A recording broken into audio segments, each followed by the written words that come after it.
Saya nak tanya kepada anda semua, apa pandangan anda berkenaan dengan pembentangan. Gaji minimum 1,700 ni cukup atau tidak Okey, jom saya bagi pandangan saya lah. Dia sebenarnya bergantung kepada siapa kita tanya soalan tu.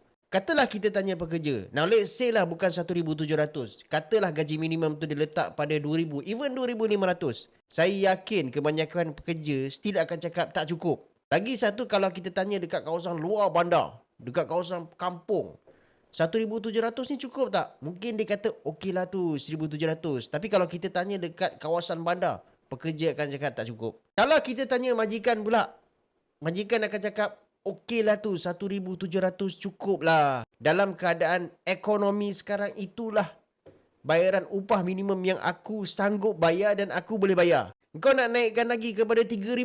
Boleh, naikkan lah. Tapi pada tahap 3,000 aku dah tak boleh upah pekerja yang ramai. Jadi ramailah yang akan unemployed. Bagi government pula, dia kena tengok both side. So maksud saya bila kita cerita pasal gaji ni, dia bukanlah satu aspek yang kita boleh tengok daripada satu side saja. Kalau kita tanya pada demand side, of course tak akan cukup.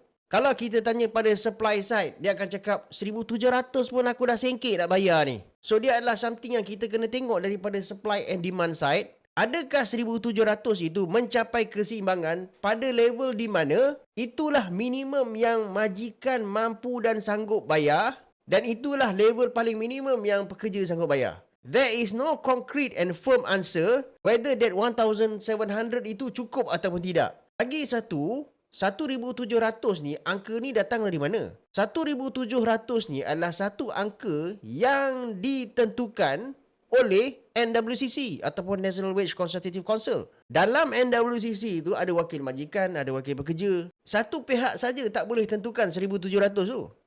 Dia adalah something yang kita kena tengok daripada kemampuan majikan dan juga willingness pekerja untuk ambil gaji di tahap yang minimum. Dia sebagai contoh macam ni lah. Katakanlah ada seorang seller kereta tu, dia cakap, okey aku nak jual kereta ni boleh pada harga 500k. Kita pergi datang jumpa dia, 500k. Tak boleh lah, aku cuma nak 100k je. Boleh tak deal tu berlaku? Tak boleh. Kedua-dua angka ni, 100k dan juga 500k tu pointless. Tapi kalaulah seller kata, okey aku willing untuk turun sikit pada katalah 400k. Buyer pun cakap, okey lah 400k ni aku mungkin boleh bayar. So 400k adalah satu harga di mana level minimum untuk seller nak jual kereta tu, tapi level maksimum di mana buyer sanggup beli kereta tu. Kalau kita tanya seller 400k ni cukup tak sebenarnya? Sebenarnya seller akan cakap, tak cukup, aku nak 500k, tapi nak buat macam mana? Aku nak 500k sangat pun buyer tak boleh nak beli. Kalaulah kita kata 1,700 ni tak cukup, kita boleh push gaji minimum ni sampai 3,000 pun. But that amount is pointless. Kalau majikan tak boleh bayar, dan eventually dia kira-kira balik, daripada aku bayar 3,000 kepada pekerja aku, baik aku pergi kepada automation. Sebab dia punya costing pun dah tak jauh.